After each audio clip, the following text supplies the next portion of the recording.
Hello student, welcome back to my YouTube channel क्यूरिटी physio.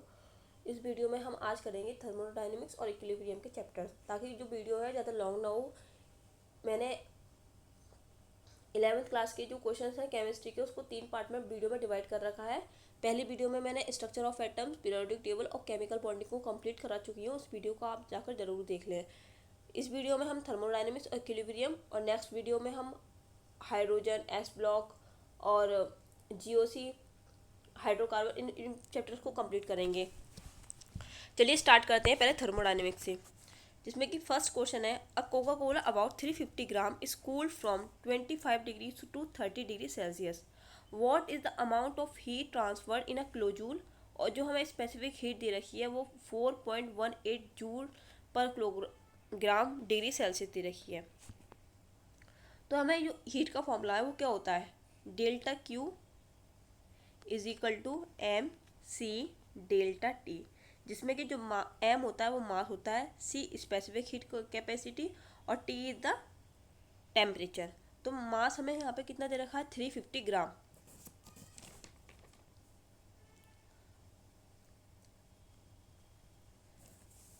And जो specific heat capacity वो कितनी दे रखी है, 4.18। और जो टाइम है डेल्टा टी के दे रखा है डिफरेंस। तो जो हम डिफरेंस निकालते हैं वो T2 माइनस T1 से निकालते हैं। T2 हमें कितना दे रखा है, 30, और माइनस T1 हमें दे रखा है 25 डिग्री सेल्सियस। तो कितना आता है हमारा, 5 डिग्री सेल्सियस आ जाता है। तो T हम निकालेंगे हम 5 यहाँ पर। जब हम इसको सॉल्व करते हैं तो कितना आता है हमारा डेल्टा क्यू, हीट कितनी आती है 7315 जूल। पर हमें इसमें किस में पूछी है, किलो जूल में पूछी है। तो जब हम इसको किलो जूल में चेंज करेंगे डेल्टा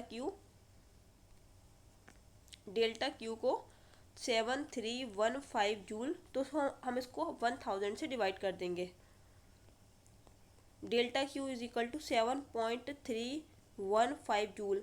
तो इसका आंसर आ जाएगा ये। तो पर मुझे इसमें ये आंसर नहीं दे रखे हैं, तो मैं यही अपना आंसर को करेक्ट कर, मतलब यही आंसर इसका करेक्ट है।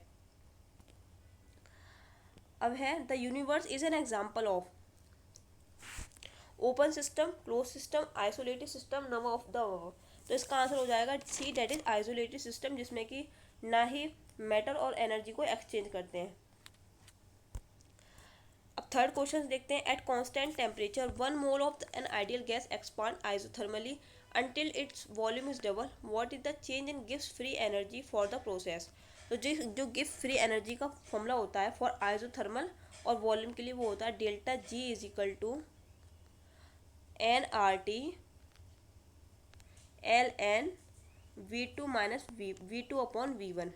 तो यहाँ पे हमें एन जो मोल दे रखे हैं, एन कितना दे रखा है 1 मोल। वॉल्यूम हमारा क्या होता है आइसोथर्मली अंटिल इस वॉल्यूम इज डबल, मतलब वॉल्यूम हमारा डबल हो रहा है। तो V1 हमारा कितना हो जाएगा V1, और V2 हमारा हो जाएगा 2V1, मतलब V1। तो हमें इसकी वैल्यू को जब हम पुट करेंगे तो n की वैल्यू क्यों है 1, और r और t की वैल्यू हमें नहीं दे रखी है, और ln V2 हमारा कितना है 2V1 अपॉन V1। तो इसका आंसर हो जाएगा 1RT अपॉन ln 2। तो इसका आंसर हो जाएगा B, that is RT ln 2। अब हम करेंगे इक्विलिब्रियम के क्वेश्चंस, जिसमें पहला क्वेश्चन है what the unit of Kc and Kp for N2O4 is change into 2NO2। तो यूनिट बतानी है हमें Kc और Kp की। तो पहले हम Kc की यूनिट देखते हैं। N2O4 चेंज हो रहा है किसमें, 2NO2 में।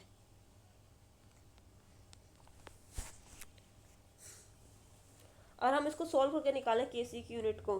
तो Kc हम निकालते कैसे, Kc क्या होता है फॉरवर्ड इक्वेशन के फॉरवर्ड अपॉन बैकवर्ड, मतलब प्रोडक्ट अपॉन रिएक्टेंट होता है। तो फॉरवर्ड हमें कितना निकाला NO2, और जो सफिक्स में दे रखा है उसको हम पावर में ले आते हैं, और N2O4, ठीक है। और यहाँ पे इसकी वैल्यू क्या हो जाएगी NO2 की, जो कि किस में होते हैं मोल में। तो कितना हो जाता है मोल, जो मोल में नहीं सॉरी मोलरिटी होती है, ये क्या होती है मोलरिटी। तो उसकी यूनिट क्या हो जाएगी मोल पर लीटर का स्क्वायर अपॉन मोल पर लीटर। अच्छा, इसको स्क्वायर करेंगे तो कितना आ जाएगा, mole square upon litre square upon mole पर लीटर। तो एक मोल से एक मोल कट जाएगा और लीटर से लीटर, तो इसकी यूनिट कितनी आ जाएगी, मोल पर लीटर। केसी की यूनिट क्या आ जाएगी, मोल पर लीटर। अब हमें ऐसे ही केपी की वैल्यू देखते हैं। तो केपी हम निकालते हैं प्रेशर पर, तो केपी की हम निकालते हैं NO2 फॉरवर्ड अपॉन N2O4, जो सफिक्स में होता है उसको हम पावर में ले आते हैं। तो हम जब केपी की यूनिट होती है वो हमारी होती है प्रेशर में, तो ATM। तो यहाँ पर आ जाएगा हमारा ATM का स्क्वायर, क्योंकि ये स्क्वायर दे रखा है, और N2O4 को हम ATM में निकाल लेते हैं। तो इसका आंसर क्या आ जाएगा, ATM से एक ATM कट गए, तो एक ATM बचा, तो यहाँ पर आंसर आ जाएगा ATM। तो इसका आंसर हो जाएगा ATM। तो केसी की यूनिट आई है हमारी मोल पर लीटर, जो मोलरिटी की यूनिट होती है, और ATM आती है हमारी प्रेशर की। तो आंसर इज A। अब हम करेंगे इस सेकंड वाला क्वेश्चन है। 13.8 gram of N2O4 was placed in 30.8 gram of N2O4 was placed in 1 liter reactions at 400 Kelvin at allowed to attain equilibrium, or N2O4 is changed into 2NO2.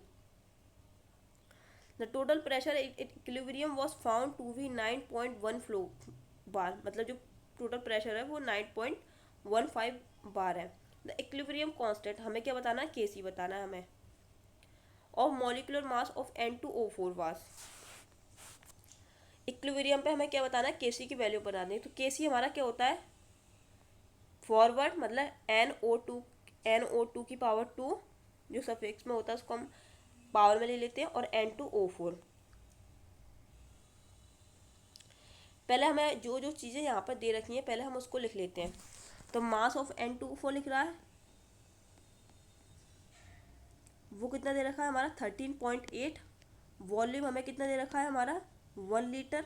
Temperature हमें दे रखा है हमारा 400 केल्विन, और pressure कितना दे रखा है total, वो दे रखा है हमें 9.15 ATM। अब हम मोलर मास निकालें किसका, N2O4 का मोलर मास, N2O4 का, तो वो कितना आ जाएगा हमारा 92 ग्राम पर मोल। आप इसको कैलकुलेट करेंगे जरूर। और गैस कांस्टेंट हमें कितना दे रखा है 0.83 लीटर्स। 0.0 यहाँ पे दे रखा है 0.0, ये थोड़ा गलत हो गया, 0.083 लीटर्स। अगर हम 0.83 से करेंगे तो इसका जो आंसर है वो गलत आएगा। तो हम पहले मोल निकालते हैं किसके, N2O4 के। N2O4 के मोल निकालते हैं, जो कि आते हैं, मोल क्या होता है मास 13.8, और मोलर मास कितना हमने निकाला है अभी 92। तो कितना आ जाएगा हमारा N2O4 का मोलर मास। तो N2O4 का मोलर मास कितना आ जाएगा हमारा 0.15 मोल। जो मोल आ जाएंगे वो कितना आ जाएंगे 0.14। तो हम देखते हैं जो N2O4 है वो चेंज हो रहा है 2NO2 में। इनिशियली देखते हैं हम, जब हम इनिशियली N2O4 कितना X, और 2NO2 है हमारा 0। एट इक्विलिब्रियम पे हम देखते हैं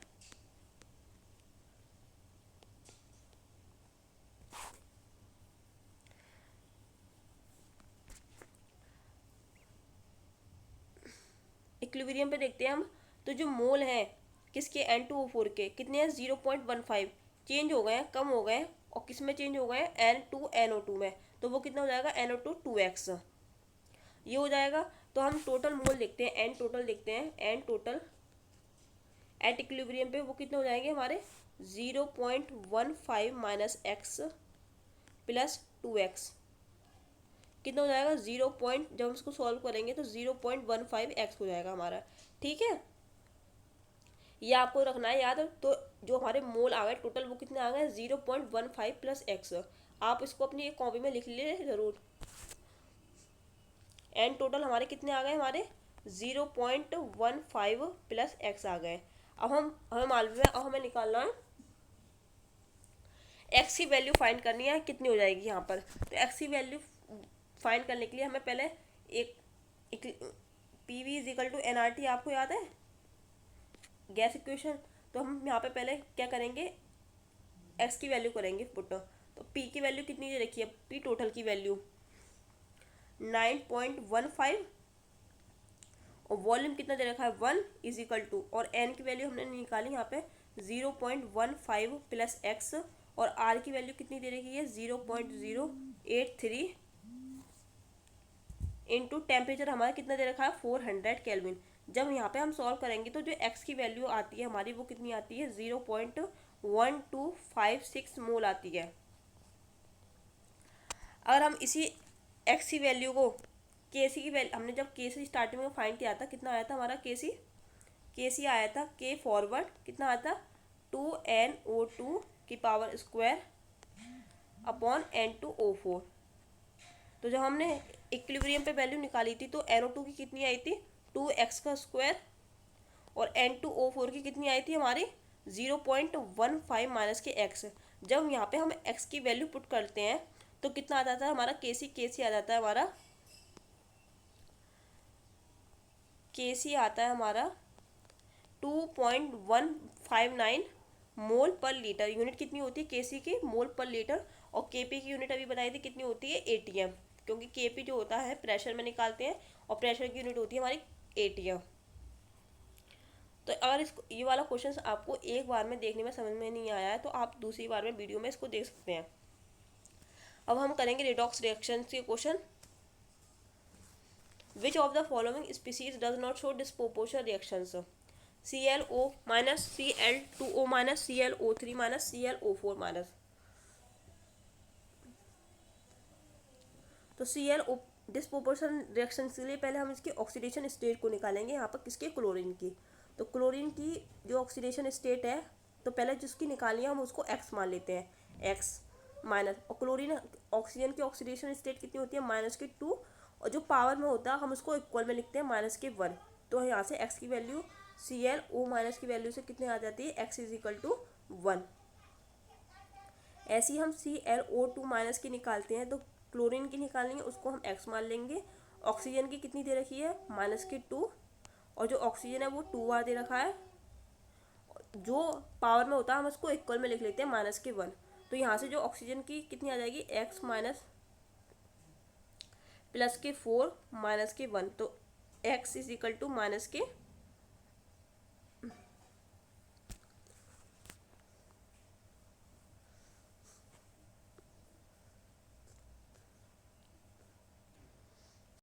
यहाँ पर आएगा प्लस, सॉरी क्योंकि ऐड करेंगे ना तो यहाँ पर आ जाएगा माइनस, तो x की वैल्यू कितनी आ जाएगी 3। और हम देखते हैं यहाँ पे ClO3 माइनस में देखते हैं तो क्लोरीन की हो जाएगी x प्लस ऑक्सीजन की -2, और कितनी बार दे रखा है 3 बार, और जो पावर में होता है उसको माइनस में लिख लेते हैं -1। तो x -6 इज इक्वल टू -1, तो x is equal to 5। ClO4 minus, तो x प्लस -2 इंटू 4 बार दे रखा है -1, तो कितना आ जाएगा x इज इक्वल टू +7। तो कौन सी इक्वेशन डिस्प्रोपोर्शन, ये इसका कितना आया था हमारा 1 ऑक्सीडेशन स्टेट, ClO माइनस की आई थी 1, और इसकी आई है हमारी 3, इसकी आई है हमारी 5, और इसकी आई है हमारी 7। तो कौन सी इक्वेशन नहीं शो करेगी डिस्प्रोपोर्शनल रिएक्शन में, जो अपने हाईएस्ट ऑक्सीडेशन स्टेट में वैल्यू होती है, हाईएस्ट ऑक्सीडेशन स्टेट में होता है जो भी एलिमेंट, वो डिस्प्रोपोर्शनल रिएक्शन शो नहीं करता है। तो इसीलिए इसका आंसर हो जाएगा D, date is ClO4 minus, जो कि अपने हाईएस्ट ऑक्सीडेशन स्टेट में है 7 में, सभी अपने स्मॉलेस्ट ऑक्सीडेशन स्टेट में है। तो यहीं पर मैंने इक्विलिब्रियम और रेडॉक्स रिएक्शन के भी क्वेश्चंस कर लिए हैं। नेक्स्ट वीडियो में हम हाइड्रोकार्बन, GOC और भी जो चैप्टर है बचे कुछ उनके क्वेश्चंस करेंगे। कुछ भी क्वेरी हो आप मुझसे कमेंट बॉक्स में ज़रूर पूछें। Like this video and Thank you for watching this video also.